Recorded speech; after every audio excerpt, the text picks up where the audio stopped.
नमस्कार साथियों, मैं अमरार लाल कौशिक आपका फोगाट गुरुजी के चैनल में हार्दिक स्वागत करता हूं, अभिनंदन करता हूं। हम आज जो संस्कृत का हमारा मॉक टेस्ट सीरीज चल रही है लाइव, उसका 7वां भाग करेंगे। इससे पहले हम 6 भाग कर चुके हैं, जो कि हमारे विभिन्न विषयों से संस्कृत के भागों से संबंधित हैं। साहित्य, व्याकरण, हम सभी को उसमें जोड़कर कर रहे हैं। तो ये हमारा 7वां भाग होगा। इससे पहले 6 भाग जो भाग हम प्लेलिस्ट है हमारी, उसी में जो मॉडल टेस्ट पेपर है उन्हीं से हम प्रश्न को लाइव टेस्ट में डाल रहे हैं। इसलिए बच्चे अगर उसकी प्रैक्टिस करना चाहते हैं तो वो प्लेलिस्ट में जाकर मॉडल टेस्ट पेपर या बाकी जो वीडियोज़ हैं वहाँ उनको देख सकते हैं, और जिससे आपकी टेस्ट में आप अच्छे से पार्टिसिपेट कर सकें, अच्छे से भाग ले सकें। और आप इसके अलावा हमें फेसबुक, इंस्टाग्राम और ट्विटर पर भी फॉलो कर सकते हैं, जिससे आपको वीडियोज़ के इंस्टेंट जो लिंक है वो मिल जाएं। और हम टेलीग्राम पर पीडीएफ भी अवेलेबल करवा देंगे, तो इसलिए सभी बच्चे हमें वहाँ पर भी ज्वाइन कर सकते हैं। ये मेरी फेसबुक आईडी है, जहाँ पर आप मुझे ज्वाइन कर सकते हैं, फॉलो कर सकते हैं। अमरार लाल कौशिक के नाम से सर्च कीजिए आपको फेसबुक पर। वहाँ पर आपको वीडियोज़ के लिंक जो है शेयर किए जाते हैं इंस्टेंट, तो इसलिए वहाँ आप उसको फॉलो कर सकते हैं। इसके अलावा आप मुझे ट्विटर पर भी फॉलो कर सकते हैं। ML कौशिक 90 के नाम से आपको मुझे ट्विटर पर मेरी आईडी मिल जाएगी। ये ML कौशिक 90, इसके नाम से सर्च कर सकते हैं आप ट्विटर के ऊपर। इसके अलावा आप मुझे इंस्टाग्राम पर भी फॉलो कर सकते हैं, m.l कौशिक। इस तरह से आप सोशल मीडिया पर ज्वाइन कर सकते हैं। टेलीग्राम लिंक आपको डिस्क्रिप्शन में मिल जाएगा, जिससे आपको PDF आपको अवेलेबल हो जाएगी।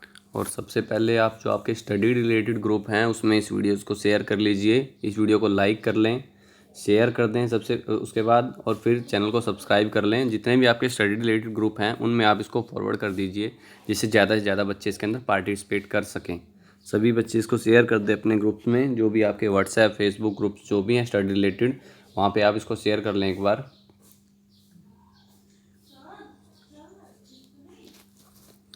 और जो सभी बच्चे उपस्थित हैं उनको मेरी तरफ से नमो नमः, नमस्कार, राम राम।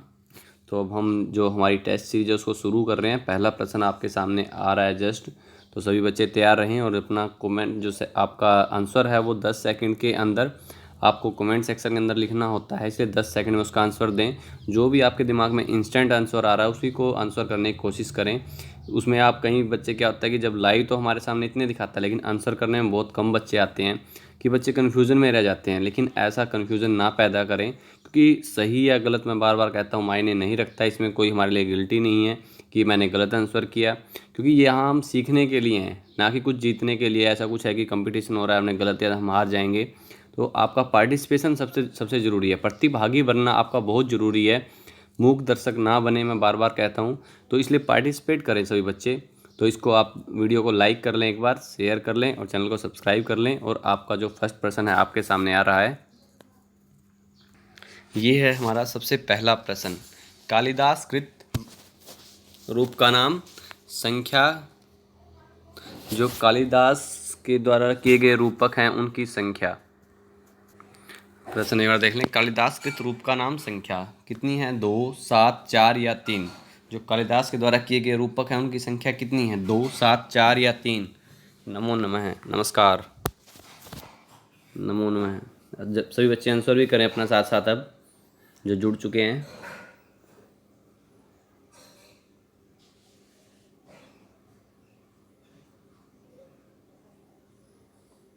बहुत आसान प्रश्न है ये तो, कि कालिदास के द्वारा किए गए रूपकों की संख्या कितनी है।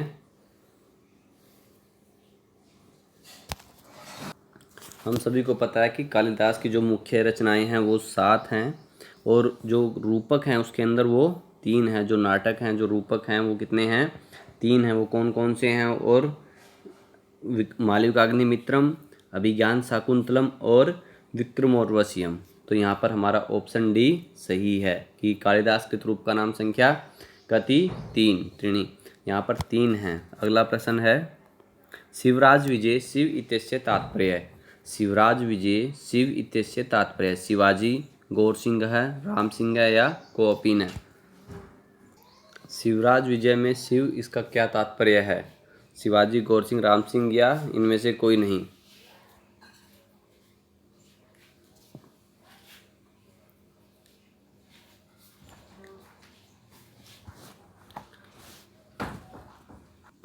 शिवराज विजय में शिव का क्या तात्पर्य है? शिवाजी से, क्योंकि ये जो शिवराज विजय है वो शिव की एक शिवराज विजय है जो शिवाजी का एक हमारा ऐतिहासिक संस्कृत का ग्रंथ है। तो ये जो इसमें शिव जो प्रयोग किया वो किसके लिए? शिवाजी के लिए प्रयोग किया गया है। और अगर हम शिवराज विजय के बारे में जानते हैं कुछ, तो इसको किसने लिखा है? अंबिकादत्त व्यास जी ने। शिवराज विजय को किसने लिखा? अंबिकादत्त व्यास जी ने लिखा है। और इनकी एक उपाधि भी है घटिका शतक, घटिका शतकम के नाम से भी इनको जाना जाता है, इनकी एक उपाधि है। और इसके अंदर कुल कितने विराम हैं? 3। कितने विराम है इसके अंदर? 3। और निश्वास हैं 12। जो शिवराज विजय है उसके अंदर कुल 3 विराम हैं, 12 निश्वास हैं। और इसका जो कथानक है वो ऐतिहासिक है। और इसके अंदर जो प्रधान रस है वो वीर रस है, और पांचाली रीति का इसके अंदर प्रयोग किया गया है। तो शिवराज विजय, इसके अंदर शिव किसका तात्पर्य क्या है? शिवाजी। और इसको अंबिकादत्त व्यास जी ने लिखा है। अगला प्रश्न है, कुमार संभवस्य कस्मिन् सर्गे हिमालय वर्णनम् अस्ति? कुमार संभवस्य कस्मिन् सर्गे हिमालय वर्णनम् अस्ति? प्रथम सर्गे, यहाँ पर आप इसको थोड़ा शुद्ध कर लीजिए, वर्णनम होगा यहाँ पर, वर्णनम। प्रथम सर्गे, चतुर्थ सर्गे, द्वादश सर्गे या द्वितीय सर्गे? कुमार संभवस्य कस्मिन् सर्गे हिमालय वर्णनम अस्ति? हिमालय से वर्णनम अस्ति, ये मिसप्रिंट हो जाता है थोड़ा, इसलिए प्रश्न को समझ लें अच्छे से। प्रथम सर्गे, चतुर्थ सर्गे, द्वादश सर्गे या द्वितीय सर्गे?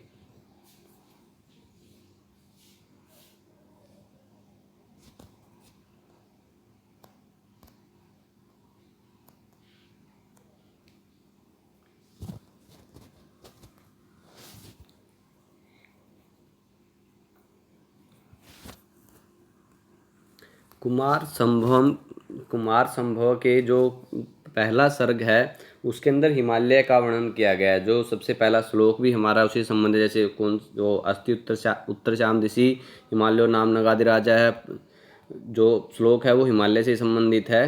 तो जो हमारा इसका आंसर होगा वो प्रथम सर्ग होगा। पहला जो ऑप्शन है हमारा है प्रथम सर्ग, क्योंकि पहले सर्ग के अंदर ही कुमार संभव के हिमालय का वर्णन किया गया है। तो यहाँ पर पहला ऑप्शन हमारा सही है। और अगर कुमार संभवम के बारे में जानते हैं, कुमार संभवम को किसने लिखा है? कालिदास जी ने लिखा है। और इसके अंदर कुल सर्ग कितने हैं? 17 सर्ग हैं। इसके अंदर कुल 17 सर्ग कुमार संभवम के अंदर हैं। और इनमें से एक लोक धारणा भी है कि जो कालिदास के 8 सर्ग माने जाते हैं, प्रथम जो 8 सर्ग हैं उनको कालिदास का माना जाता है, वो उसके अंदर भिन्न भिन्न मत हैं। तो वो एक सिर्फ लोक धारणा है। और इसका जो पहला श्लोक है वो हमें पता है। तो पहला जो हमारा आंसर है प्रथम सर्ग, वो उसके अंदर हिमालय का वर्णन किया गया है। अगला प्रश्न है, मृच्छकटिके बौद्ध भिक्षुकस्य नाम आसीत् संवाहक, सर्विलक, पालक या मदनक? कि जो बौद्ध भिक्षुक है उसका क्या नाम था मृच्छकटिका के अंदर?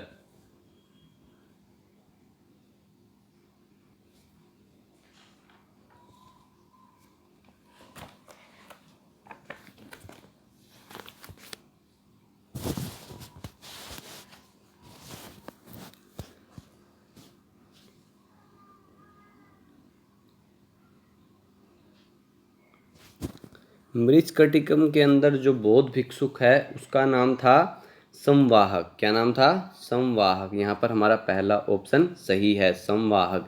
बौद्ध भिक्षुक से नाम आसीत् संवाहक। और अगर मृच्छकटिकम की हम बात करें तो मृच्छकटिकम जो है वो शूद्रक के द्वारा लिखी गई है।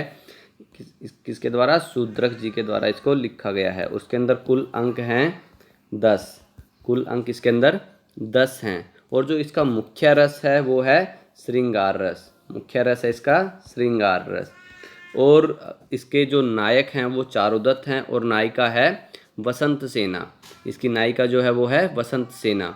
और इसका जो आधार ग्रंथ है वो भास्कृत चारुदत्तम नाटक को माना जाता है।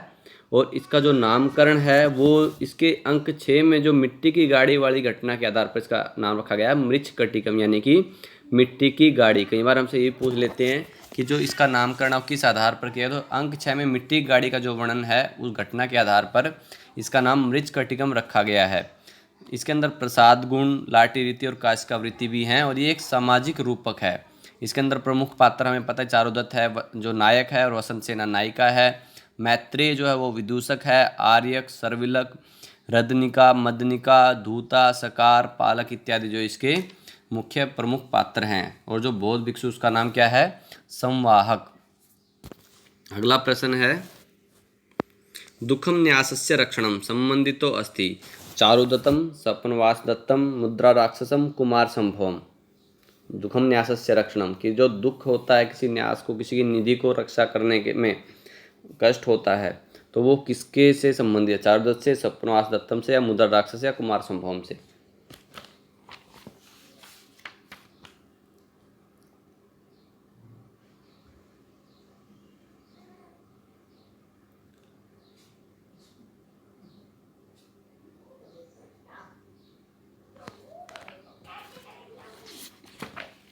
जो दुखम न्यासस्य रक्षणम, ये संबंधित है स्वप्न वासवदत्तम से।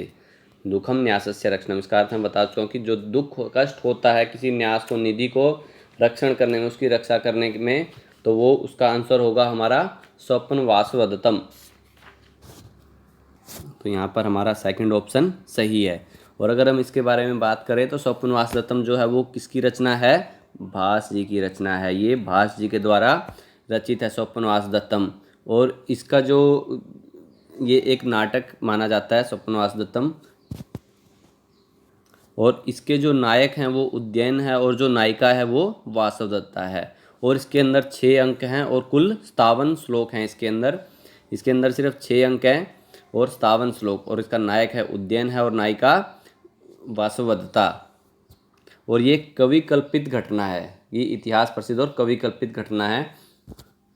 तो इसका आंसर होगा हमारा स्वप्न वासुदत्तम। दुखम न्यासस्य रक्षणम सम्मुतोति अस्ति स्वप्न वासुदत्तम। ये एक मुख्य उक्ति भी है, कई बार हमसे आती है परीक्षा में भी ये कि पूछा जाता है कि किससे संबंधित, तो ये स्वप्न वासुदत्तम से संबंधित है। और बाकी तो हम मुद्रा राक्षस, कुमार समूह, ये तो हमारे है ही, पहले डिस्कस हो चुके हैं। उसके अलावा उत्तरामचरिते चंद्रकेतु सारथी अस्ति।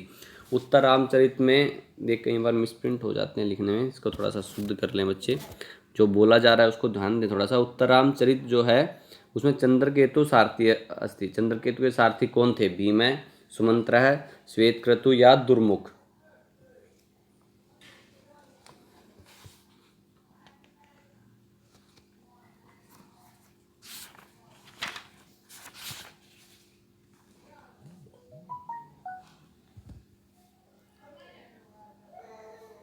उत्तर रामचरित में जो चंद्रकेतु के सारथी थे वो थे सुमंत्र। कौन थे? सुमंत्र। यहाँ पर हमारा जो सेकंड ऑप्शन है वो सही है। उत्तर रामचरित में चंद्रकेतु के सारथी थे सुमंत्र। और अगर हम उत्तर रामचरित के बारे में बात करें तो उत्तर रामचरित जो है वो भवभूति जी के द्वारा रचित है। किनके द्वारा रचित है? भवभूति जी के द्वारा रचित है। और इसमें जो समय है वो 650 से 700 ईस्वी के आसपास माना जाता है। और ये जो एक नाटक, काव्य विधा जो है ये एक नाटक है। और इसके जो नायक हैं वो राम हैं, नायक हैं इसके राम, और नायिका सीता। उत्तर रामचरित के जो नायक हैं वो राम है और नायिका जो है वो सीता है। और राम सीता के उससे ही आप समझ गए होंगे जो आधार ग्रंथ है इसका क्या है? रामायण है इसका आधार ग्रंथ। और इसकी जो मुख्य रीति है वैदर्भी रीति है। और इसके अंदर प्रसाद और माधुर्य गुण ये सब हैं। तो इसके प्रमुख पात्र वही जो हम रामायण के अंदर पढ़ते हैं, श्री राम, सीता, लक्ष्मण, शत्रुघ्न, जनक, अष्टावक्र, वशिष्ठ, वाल्मीकि, सौदातिकी, दांडायन, लव, कुश, चंद्रकेशु, दुर्मुख, शंबुक, कौशल्या, अरुंधति इत्यादि इसके मुख्य प्रमुख पात्र हैं। और कुछ उक्तियाँ ऐसे वज्रादपि कठोराणि मृदुनि कुसुमादपि, इस तरह से इसकी मुख्य प्रमुख सूक्तियाँ हैं। अगर हम इस तरह से हर प्रश्न को लिंक करके चलेंगे उसे, तो एक प्रश्न से हमारे कम से कम 7-8 प्रश्न हमें याद हो जाते हैं। इसलिए हम कोशिश करते हैं कि किसी प्रश्न ज़्यादा से ज़्यादा हम भी उसको मेमोराइज़ कर सके, याद रख सके उसको पढ़ाते हुए आपको, तो उसमें लिंक हो जाता है सभी प्रश्न एक दूसरे से। तो अगला प्रश्न यहाँ पर हमारा आंसर हो ही गया है सुमंत्र। अगला प्रश्न है, कवीनाम निक्सम वदंती पद्य, गद्य, नाट्यम या काव्यम? कवीनाम निक्सम वदंती पद्य, गद्य, नाट्यम या काव्यम? इनमें से क्या होगा जो कवियों के निक्सम कहा जाता है?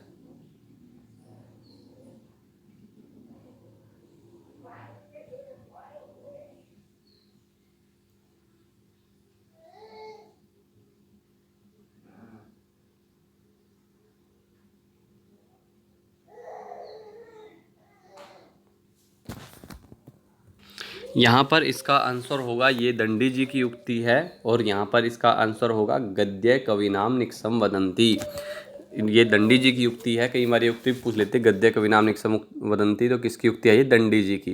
तो उन्होंने उस समय जो पद्य शास्त्र के पद्य के अलावा तो गद्य को कवियों को ज़्यादा, क्योंकि पद्य को हम ज़्यादा जटिल नियमों में बंधा होता है, छंद शास्त्रीय, इन छंद अलंकार इन सबको ध्यान में रखते हुए उसको जटिल मानकर गद्य को कवियों की बहुत जो है निक्सम वदंती कहा गया है। क्योंकि जो गद्य पद्य है, हमारा गद्य है, इसमें यही मुख्य प्रमुख अंतर दंडी जी ने माना है कि उन्होंने इसको भी, कई बार हम सोचते हैं कि भाई गद्य को करना बहुत आसान होता है, लेकिन ऐसा दंडी ने नहीं उन्होंने इसीलिए इसको ज़्यादा प्रमुख माना गया है कवियों के लिए कि जो गद्य है वो कवियों की निक्सम वदंती कहा गया है, इसलिए ये दंडी जी की उक्ति है। और इसका आंसर है हमारा गद्य, गद्य कवि नाम निक्सम वदंती। अगला प्रश्न है, जानकी हरण कस्य रचना अस्ति? जानकी हरण कस्य रचना अस्ति? कुमारपाल, भट्टी, कुमारदास या रघुनाथ? जानकी हरण किसकी रचना है? कुमारपाल की, भट्टी की, कुमारदास की या रघुनाथ की?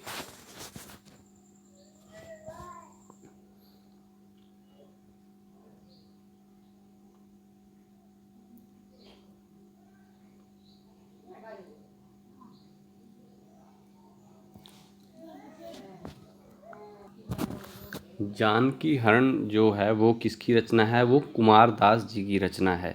जानकी हरण कुमारदास जी की रचना है, तो यहाँ हमारा ऑप्शन सी सही है। जानकी हरण कुमारदास जी की रचना है। और कुमारदास जी जो है श्रीलंका के महाकवि हैं, श्रीलंका के हैं कुमारदास जी। तो जानकी हरण इनकी जो मुख्य रचना है, प्रमुख है, ये एक महाकाव्य है। तो अगला प्रश्न है हमारा, वेणी सहारे कति अंकः? 6, 13, 9 या 16? वेणी सहार में कितने अंक हैं? 6, 13, 9 या 16?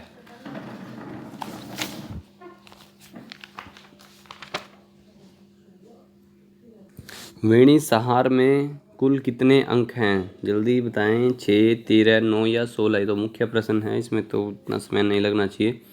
वेणी सहार में कुल 6 अंक हैं। कितने हैं? 6 अंक है। तो यहाँ पहला ऑप्शन हमारा सही है। और वेणी संहार जो है वो भट्ट नारायण जी की रचना है, और इसका समय जो है वो 8वीं सदी का उत्तरार्ध माना जाता है, और ये एक नाटक है। इसका मुख्य रस क्या है? वीर। और इसके नायक जो है वो भीम हैं, और जो नायिका वो है द्रौपदी। और नायिका और नायक के नाम से आप समझ गए होंगे इसका आधार ग्रंथ क्या है? महाभारत। और इसके अंदर जो है वो ओज गुण है, और गौड़ी शैली जो है इसके अंदर है। और उसके प्रमुख पात्र वही हैं भीम, युधिष्ठिर, अर्जुन, दुर्योधन, अश्वत्थामा, कृष्ण, द्रौपदी, भानुमति इत्यादि जो हैं वो इसके प्रमुख पात्र हैं। तो वेणी सहार मुख्य यही बातें हैं कि 6 अंक है इसके अंदर, और इसका रचना किसने की है? भट्ट नारायण जी ने। ये एक नाटक है, और वीर रस इसका मुख्य रस है। अगला प्रश्न है, अज्विलापः रघुवंशस्य कस्मिन् सर्गे समुपलभ्यते? अज्विलाप रघुवंश के किस सर्ग के अंदर मिलता है? तो ये 8वें सर्ग के अंदर है। कौन से सर्ग के अंदर है? 8वें सर्ग के अंदर है अज्विलाप। और अगर हम देखें 8वें सर्ग के अंदर क्या है? रघु के राज्य त्याग, दशरथ की उत्पत्ति, इंदुमती की मृत्यु और अज के विलाप एवं शरीर त्याग का वर्णन हमारे रघुवंश के 8वें सर्ग के अंदर है। और रघुवंश के बारे में हम जानते हैं कि ये किसकी रचना है? ये कालिदास जी की रचना है, और इसके अंदर कुल 19 सर्ग में ये बटा हुआ है, महाकाव्य है। इसके अंदर जो हम रघुवंश से समझ जाते हैं कि रघुवंश की रघु के वंश का वर्णन है, और उसमें रघुवंशी 29 रघुवंशी राजाओं का वर्णन है, जो दिलीप से लेकर अग्निवर्ण तक 29 रघु के कुल के अंदर जो राजा हुए हैं उनका वर्णन है।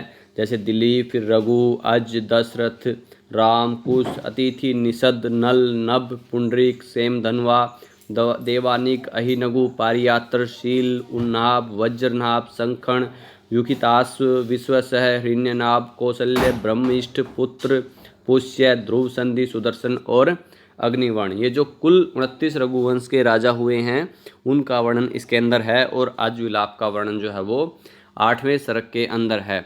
और कुल इसके अंदर 19 सर्ग हैं और 29 राजाओं का वर्णन है। अगला प्रश्न है, दमयंती राजकुमारी आसीत् निषदस्य, मध्यदेशस्य, मगधस्य या विदर्भस्य?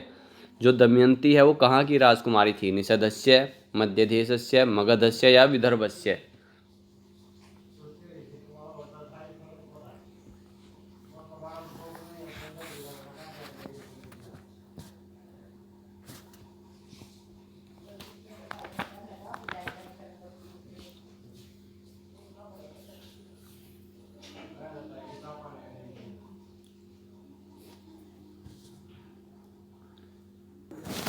जो दमयंती वो कहाँ की राजकुमारी थी? निषद, ये मध्य देश की, मगध की या विदर्भ की? ये किसके अंदर वर्णन है? सबसे पहले तो हमें यही पता होना चाहिए कि दमयंती जो है वो नैषद चरित के अंदर है। नैषद चरित, तो नैषद चरित के अंदर जो दमयंती है वो कहाँ की राजकुमारी है? विदर्भ देश की। कहाँ की राजकुमारी है? विदर्भस्य। तो यहाँ पर हमारा ऑप्शन नंबर 4 सही है। दमयंती राजकुमारी आसीत विदर्भस्य। और नैषद चरित के अंदर, नैषद चरित किसने लिखा है? श्री हर्ष जी ने। और इसके अंदर कुल कितने सर्ग हैं? 22 सर्ग हैं। और इसके अंदर जो नल दमयंती कथा है, जो नल इसके नायक है और दमयंती नायिका है, तो दमयंती जो है वो कहाँ की राजकुमारी है? विदर्भ देश की। तो यहाँ पर हमारा ऑप्शन डी सही है। अगला प्रश्न है, दमयंत्याः पितुर्नाम किम? दमयंती के पितु का नाम क्या है? पिता का राजधर, पर्वतेश्वर, भीमसेन या राजशेखर? दमयंती के पिता का नाम क्या है?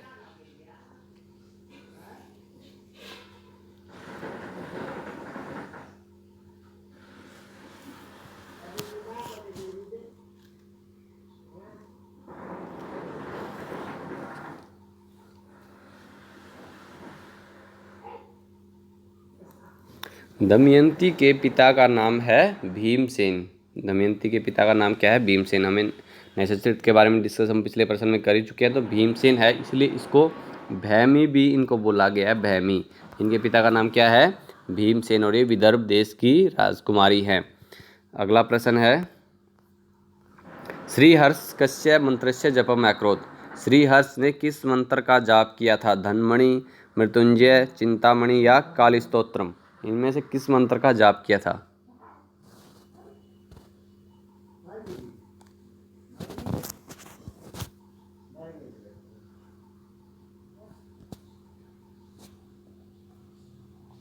श्रीहर्ष ने जो चिंतामणि मंत्र है उसका जाप किया था। श्रीहर्ष ने चिंतामणि मंत्र जो है उसका जाप किया था। यहाँ पर हमारा ऑप्शन सी सही है। श्रीहर्ष है चिंतामणि मंत्र से जपम अकरोत्। अगला प्रश्न है, महाभारतस्य अंतिमे दिने कौरवाणाम सेनापति आसीत्? महाभारत के अंतिम दिन में कौरव का सेनापति कौन था? शल्य, भीष्म, द्रोण या अश्वत्थामा? अगर आप बता सकते हैं पहला और अंतिम सेनापति दोनों बताएं। पहला सेनापति कौन था और अंतिम सेनापति कौन था? मुख्य प्रश्न हमारा है अंतिम दिने सेनापति कौन था अंतिम दिन के अंदर। लेकिन अगर आप जानते ही हैं प्रथम दिन के अंदर भी सेनापति कौन था, दोनों को बताएं। शल्य, भीष्म, द्रोण या अश्वत्थामा? प्रश्न को डिटेल में लिखें। सबसे पहले इस प्रश्न का उत्तर लिखें।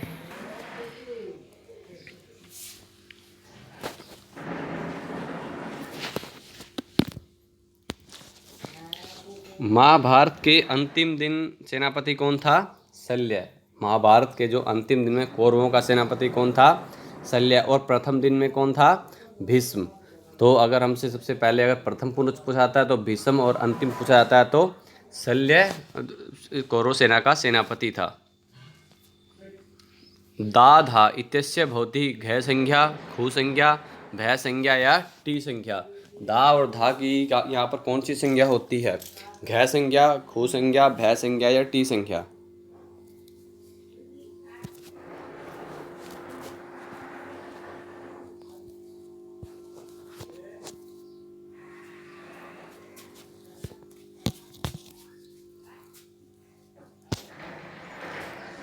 दा और धा की होती है घु संज्ञा। कौन सी होती है? घु संज्ञा। यहाँ पर हमारा सेकंड ऑप्शन जो है वो सही है। धा और धा इत्यस्य घु संज्ञा भवति।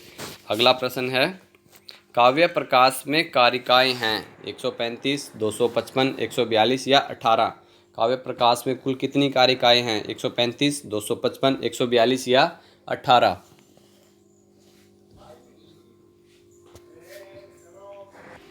काव्य प्रकाश के कितनी कारिकाएं हैं? काव्य प्रकाश के अंदर कुल 142 कारिकाएं हैं। कितनी हैं? 142 कारिका। और जो काव्य प्रकाश है वो आचार्य मम्मट के द्वारा रचित है और ये 10 उल्लासों में बटा हुआ है। इसके अंदर कुल 10 उल्लास हैं, 10 भाग लिख सकते हैं, 10 उल्लास उसमें ये बटा हुआ है और ये आचार्य मम्मट जी ने लिखा है और उसके अंदर कुल कारिकाएँ कितनी हैं? 142। अगला प्रश्न है अर्धपिपली इत्यत्र समासः अस्ति। ऐलुक समास, कर्मधारय समास, बहुव्रीहि समास या तत्पुरुष समास। यहाँ पर कौन सा समास है?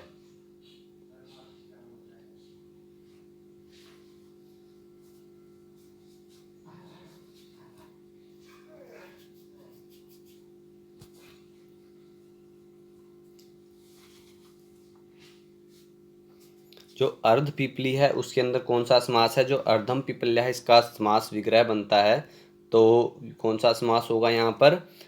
तत्पुरुष समास। यहाँ पर ऑप्शन नंबर 4 जो है हमारा डी वो सही है। अर्धम पिपल्या यहाँ पर कौन सा समास है? तत्पुरुष।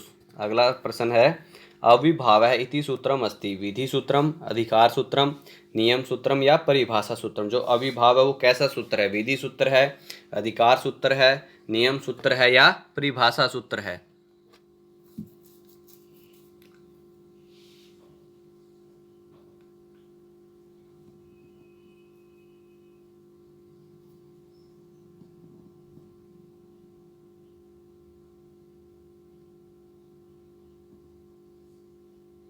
जो अविभाव है वो एक अधिकार सूत्र है। वो क्या है? अधिकार सूत्र है।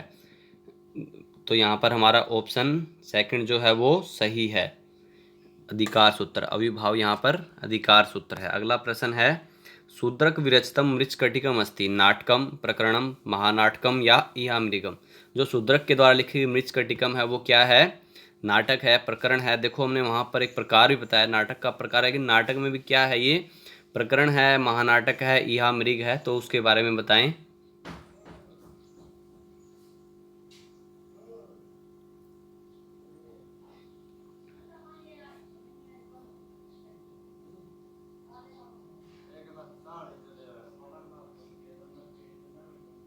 जो मृच्छकटिकम है वो एक प्रकरण है। वो क्या है? एक प्रकरण है और इसके बारे में हम डिस्कशन पहले प्रश्न में कर चुके हैं। इसलिए जो शूद्रक ने लिखी है मृच्छकटिकम, तो ये एक प्रकरण है।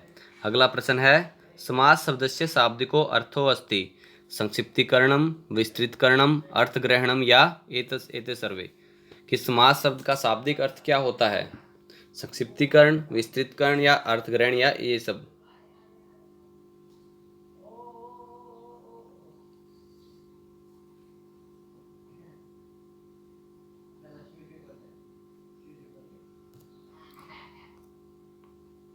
जो समास शब्द का अर्थ होता है संक्षिप्तीकरणम समासम। तो संक्षिप्त करना किसी भी शब्द को, वहाँ पर हमारा शब्द क्या होता है? समास। संक्षिप्त करना उसको समास होता है। यहाँ पर हमारा ऑप्शन पहला सही है, संक्षिप्तीकरणम इति समास है। समास शब्द से शाब्दिक अर्थ को अस्ति संक्षिप्तीकरणम। अगला प्रश्न है व्याकरणस्य गौण प्रयोजनानि कति। व्याकरणस्य गौण प्रयोजनानि कति। व्याकरण के गौण प्रयोजन कितने हैं? 5, 14, 13 या 17।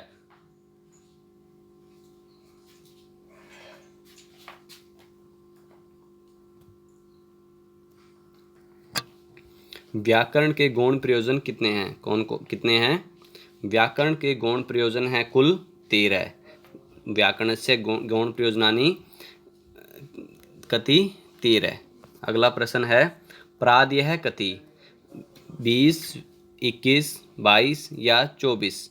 जो प्रादय है वो कितने हैं? 20 है, 21 है, 22 या 24।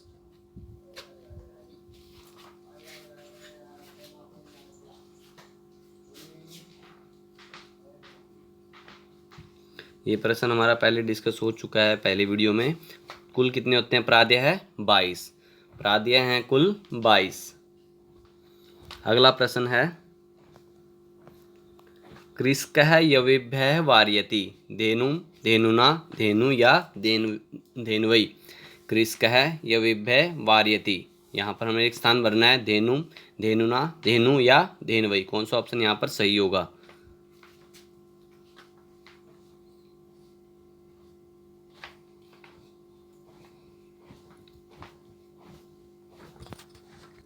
कृषकः यवेभ्यः वारयति। यहाँ पर हमारा जो है पहला ऑप्शन सही होगा, धेनुम वारयति। कृषकः यवेभ्यः धेनुम वारयति।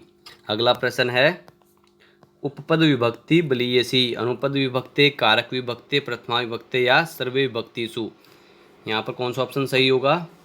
उपपद विभक्ति बलीयसी। कुत्र? अनुपद विभक्ते, कारक विभक्ते, प्रथमा विभक्ते या सर्वे विभक्तिषु।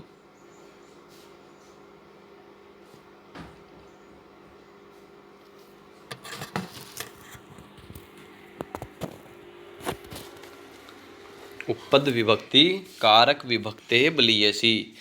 उपपद विभक्ति कहाँ? कारक विभक्ति में। तो यहाँ पर हमारा ऑप्शन कौन सा है? सेकंड वो सही होगा, कारक विभक्ते है। उपपद विभक्ति बलीयसी कारक विभक्ति। अगला प्रश्न है, प्रसादम आरुह्य प्रेक्ष्यते तस्य तात्पर्यमस्ति। प्रासादेन प्रेक्ष्यते, प्रासादम प्रेक्ष्यते, प्रासादे प्रेक्ष्यते या प्रासादात् प्रेक्ष्यते। प्रासादम आरुह्य प्रेक्ष्यते तस्य तात्पर्यं किम् अस्ति?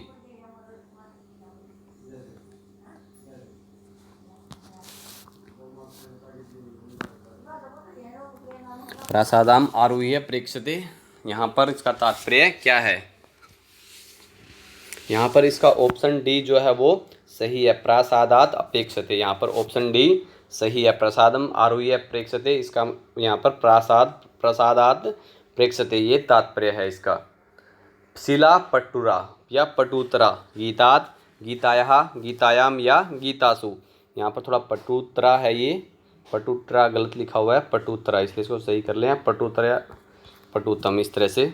शिला पटुतरा, गीतात, गीतायाः, गीतायाम या गीतासु।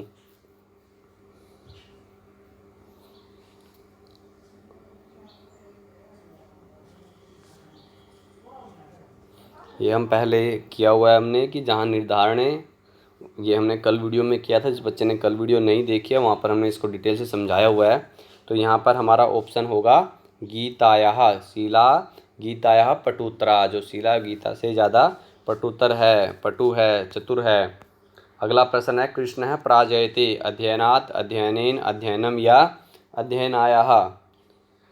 यहाँ पर कौन सा ऑप्शन सही होगा?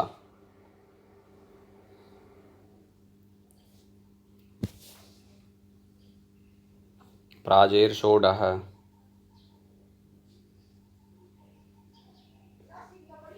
कृष्णः प्राजयते, कृष्णः प्राजयते अध्ययनात्, अध्ययनेन, अध्ययनम या अध्ययनायाः। तो यहाँ पर हमारा कौन सा ऑप्शन सही होगा? अध्ययनात्।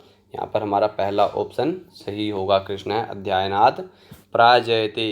अगला प्रश्न है, सकुंजरम हन्ति दन्तौ, दन्ताभ्याम, दन्तयोः या सर्वे। सकुंजरम हन्ति दन्तौ, दन्ताभ्याम या दन्तयोः या सर्वे।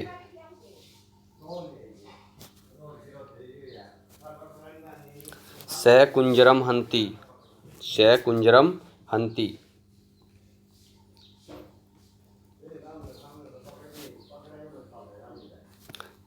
यहाँ पर हमारा ऑप्शन सही होगा दन्तयोः। ये हम पहले कारक के बारे में हम कल पूरा वीडियो बना चुके हैं। अगर कहीं बच्चे अब सोच रहे हो हम इसमें डिस्कशन ज़्यादा नहीं कर रहे हैं तो कल वाली वीडियो को देख सकते आप। उसमें हमने हर एक प्रश्न के अंदर नियमों का भी हमने जो सूत्र हैं उनके बारे में बताया गया है।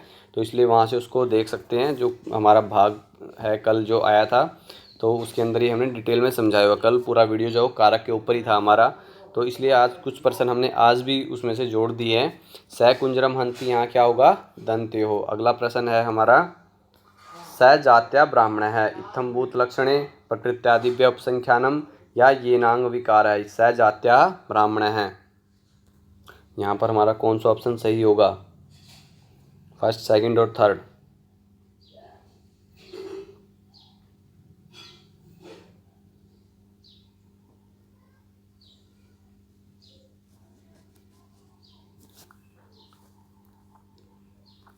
स जात्या ब्राह्मण है, यहाँ पर प्रकृत्यादिव्य उपसंख्यानम, ये हमारा ऑप्शन सही होगा, सेकंड यहाँ पर आंसर सही है, स जात्या ब्राह्मण है। अगला प्रश्न है, हिमवत गंगा प्रभवती कस्य सूत्रस्य उदाहरणमस्ति। जनिकर्तु प्रकृति, भुवः प्रभवश्च, आख्यातोपयोगे, ध्रुवम अपादानम। यहाँ पर ये किसका उदाहरण है? हिमवत गंगा प्रभवती।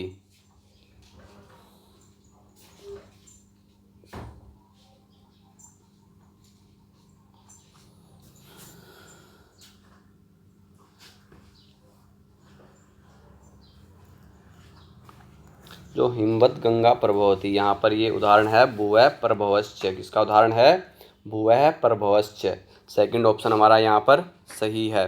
अगला प्रश्न है अभ्युक्तर्थस्य न वा वार्तिकस्य अपवादः। अभुक्तर्थस्य न वा वार्तिकस्य अपवादः अधिसिंस्थासां कर्म सप्रेरिप्सितः उपान्याद्यंगवशः या अकथितम च। जो ये वार्तिक है वो किसका अपवाद है?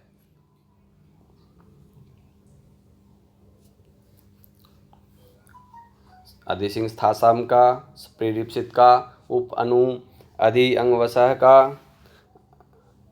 अंगवशः का, अकथितम च। इनमें से कौन सा? यहाँ पर हमारा ऑप्शन सही होगा ये थर्ड ऑप्शन हमारा उपनोदियांग वशः है। ये हमारा जो अभुक्तर्थस्य जो वार्तिक है हमारी वो किसका अपवाद है?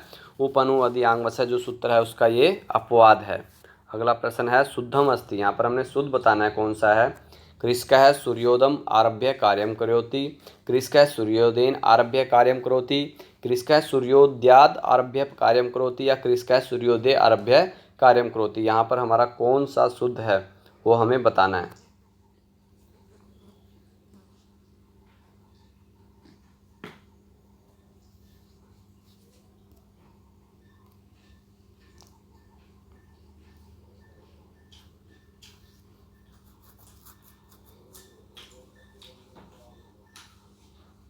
यहाँ पर हमारा जो थर्ड ऑप्शन है वो सही है। कृषकः सूर्योदयात आरभ्य कार्यं करोति। जो कृषक है वो सूर्योदय से लेकर जो अपने कार्य को प्रारंभ करता है। तो यहाँ पर हमारा कौन सा ऑप्शन सही होगा? थर्ड। यहाँ पर जो हमारा ऑप्शन है स वो सही होगा। कृषकः सूर्योदयात आरभ्य कार्यं करोति।